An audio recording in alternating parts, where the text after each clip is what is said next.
sababa waraanni Shaabiyaadha Tigraay seenaa jiruun labsiin yeroo muddamaa yookaan komaandi poostiin akka labsamtu hooggantoonni olaanoon adda Dimokiraataa warraaqsa uummata Itoophiyaa ministeera muummee Itoophiyaa Dr. Abiyyi gaafachuun dhaga'ame. Durataan dhaabbata TPLF Dr. Dabratsiyoon Gabramikaa'el haala yeroo Tigraay fi Itoophiyaa ilaalchisee xalayaa 11ffaa gamtaa Afrikaatiif barreessuun dhaga'ame. Dho'insi boombiidha edda galgala magaalaa Tigraay Maqaleetti mudachuun dhaga'ame. Namni hayyama leenjii gaa'ela dura hin fudhanne gaa'elatti seenuu dhoorkaa ta'uu ministeerri dubartootaa fi hawaasummaa Itoophiyaadhaa beeksise. Daawwattootaa fi hordoftoota lammii miidiyaa nageenyi keenya bakka jirtan maratti sinaa dhaqqabu kanneen amma isinitti himne hanga footoo oduu lammii miidiyaati amma bal'ina oduu isinitti himne. Tigraay keessatti labsiin yeroo muddamaa akka labsamtu kan gaafatame hoggaa ta'u Shaabiyaan Tigraay hunda seentee jiraachuun himame. Ministeerri muummee Itoophiyaa Dr. Abiyyi Ahmad Tigraayitti labsiin yeroo muddamaa akka labsamtu hooggantoonni olaanoon adda Dimokiraataa warraaqsa uummata Itoophiyaa duraanii kan gaafatan ta'uun ibsame. Tigraay dirree waraanaa ta'uuf deemaa akka jirtu kan akeekkachiisan hooggantoonni kunneen mootummaa jiddu galeessa hatattamaan labsii yeroo muddamaa labsuu qabaa jechuudhaan hooggantoonni kunneen gaafataniiti jiran. Tigraay dirree waraanaa Shaabiyaa ta'uu fi Shaabiyaan borsaa isii guuttattee daangaa Itoophiyaa cabsitee Tigraay hunda seentee jiraachuun himame. Dr. Abiyyi naannichatti labsii yeroo muddamaa akka labsu kan gaafatan hoggaa ta'u Dabratsiyoon Gabramikaa'el meeshaa teekinooloojii uummata irratti dhukkaafamtee akka bannuuf yaalaa jira jechuudhaan yaaddoo qabanis ibsan.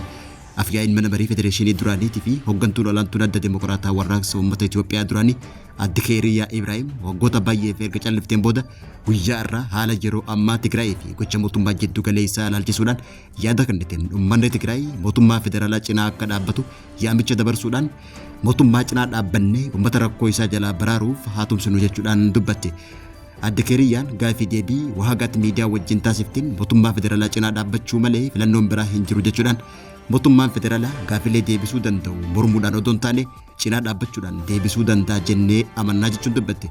Uummanni Tigraay seenaa dukkanaa biyya isaanii dhaalchisuu hin qabu tajeddu Keeriyaan gareen TPLF sababoota adda addaatiin uummata lolaaf kakaasuun yaalaa jiraachuu dubbachuudhaan kanaaf ammoo mootummaan federaalaa waliin hiriiruu qabnaa jechuudhaan yaamicha dhiyeessitee jirti. Uummata Tigraay fi dachee Tigraay dirree waraanaa akka hin goone if eeggachuu qabna. Humnoota diigumsaa waliin tumsuu hin qabnu. Tigraay dirree waraanaa ta'uu hin qabdu. Kanaaf ammoo nageenya naasirreessinu nageenya waraafaa dhaabbannu kun ammoo akka hin taane wal simsisuudhaan namoota keenya gorfachuu qabnaa jechuun dubbatte.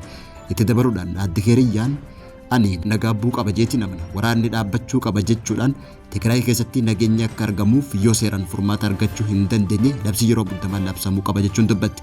Sababni isaallee Tigraay keessatti seera dhablummaan waan jiruuf uummanni waraanaaf maallaqa arjoomaa ja'amaa jira. Garuu kunis namoota dirqisiisuudhaan waraana irratti akka hirmaatu gochuuf yaalaa jiraachuu fi labsiin yeroo muddamaa labsuun akka filannoo lammaffaatti ilaalamuu qabaa jechuudhaan adde Keeriyaa Ibraahim abbaa biyyummaa fi dantaa sabaa biyyattii teessa jennee waan amannuuf jechuun dubbatte.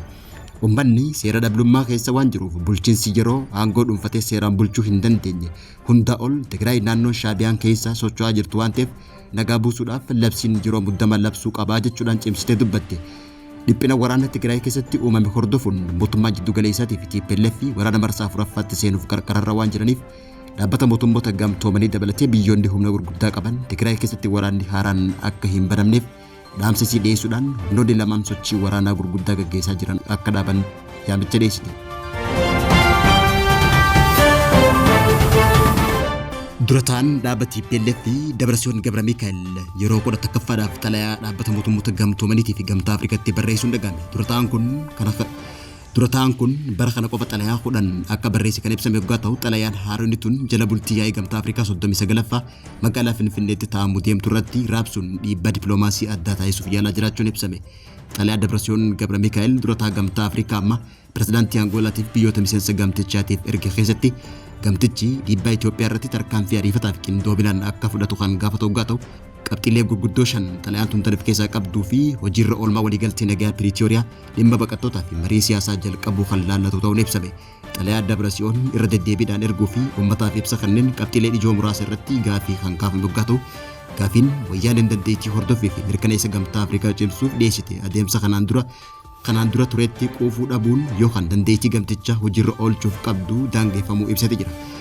Gaafiin akkuma waraana dura ture sirna heera mootummaatti deebi'uu ja'uun wallabdee naannoo fi bulchiinsa keessumattuu godina lixaa fi kibba Tigraay keessatti jijjiiramni kan hin jirre ta'uu ibsuudhaan kunis wallabdee naannolee jidduu jiru hammeessuu danda'a jedhamee yaaddoo qabaachuu ibsatee jira. Dabrasioon Gabra Mikaa'el xalayaa 10ffaa barreessuu isaa kallattii mootummaa federaalaatii fi TPLF jidduutti mariin siyaasaa waliigaltichaan taasifamuu qaba ture akka eegametti tarkaanfachaa hin jiru jechuudhaan kan akeekkachiisee hoggaa ta'u adeemsi kunis nagaa dippiloomaasii waraqaa qofarratti kan hirkate ta'uu ibsatee jira.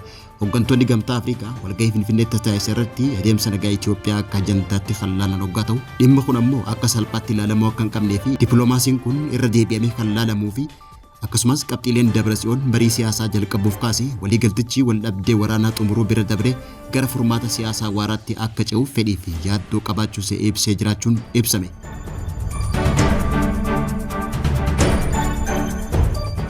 Dho'insi volkaanoodhaa eeda galgala naannoo Tigraay magaalaa Maqaleetti mudachuun dhagahame. Kamisa galgala naannoo mooraa saayinsii hawaasaa yuunivarsiitii Maqaleetti dho'insi boombii mudatus miidhaan qaamaa yookaan miidhaan qabeenyaa akka hin dhaqqabiin qondaaltonni mootummaa Tigraay himanii jiraachuun ibsame.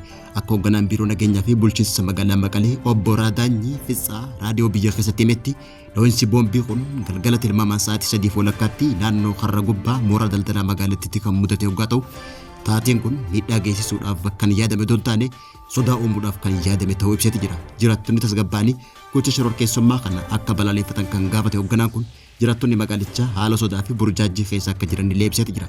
Jiraataan naannoo Tigraay tokko taatee kana maatii kiyyaa waliin taa'ee odon jiru sagalee guddaa haati warraatii fi ilmaan kiyya baay'ee rifatan jechuun kan ibse hoggaa ta'u poolisoonni fi qaamoleen nageenya magaalichaa sababa taatee kana adda baasuu fi namoota yakka kana raawwatan addaan baasuuf qorannoo eegalanii jiraachuun illee ibsame.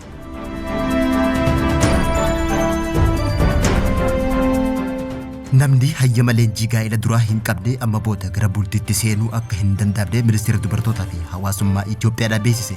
Leenjii gaa'ela duraa odoo hin fudhatiin namni kamuu gara bultii dhaabbachuutti akka hin seenne hojimaanni hordofamuu jalqabuun ibsame. Ministeera daa'imaaf dubartootaa fi hawaasummaa rakkoo gaa'elaa walirraa diiguu dhiyeenya kana dabalaa dhufe ilaalchisuudhaan ammaan booda namoota bultii dhaabbachuuf ja'aman leenjii gaa'elaa fudhachuu kan mirkaneessu waraqaan ragaa hojimaata qopheessuu hojiirra kan oolu ta'uu ibse. Hojimaanni kunis dhaabbilee amantaatiif jaarsolii biyyaa waliin mariin taasifamee raawwirra kan oolu ta'uun ibsameeti jira. Ministeera dubartootaa fi daa'immanitti hojii raawwachiisaan dhibba maatii fi manguddoota obbo Tasfaayee Robalee hojimaata kana waggaa dhufu hojiirra oolchuuf qophiirra jiraachuu himeeti jira. Leenjii kana kennuutti dabalataan dhaabbileen dhimmoota maatii irratti hojjetan waliin fooramiin dhaabamuun miidiyaa shaggaritti himanii jiraachuun ibsame. Fooramiin kun bulchiinsa maatii waliin walqabatee hanqina jiru guutuuf kan oole hoggaa ta'u gama mootummaatiinis wantoota sirrachuu qaban laalchisee yaada furmaataa ni kaa'ama jedhamee kan eegamu ta'uu isaati. Bultiin diigamuudhaaf ka'umsi isaa hubannoo gaa'elaa gaxaanaa ta'uudhaan kan jaan obbo Tasfaayeen hanqina kana furuudhaaf qorannoowwan barreeffaman qophaa'ullee ibsatee jira. Jijjiirama akka biyyaatti jiru dhugoomsuuf ammatti Itoophiyaa keessa namoonni maatii dhaabbatanii jiran miliyoona 20 ol akka jiran ifoomsatee jira.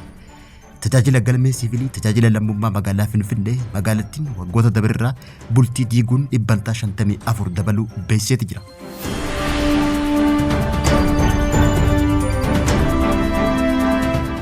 Daawwattoota fi hordoftoota Lammii Miidiyaa Dammii Miidiyaarraa oduun yeroo kanaaf qabannee dhiyaate kan hangammaatti hordofaa turtanii turtii gaarii.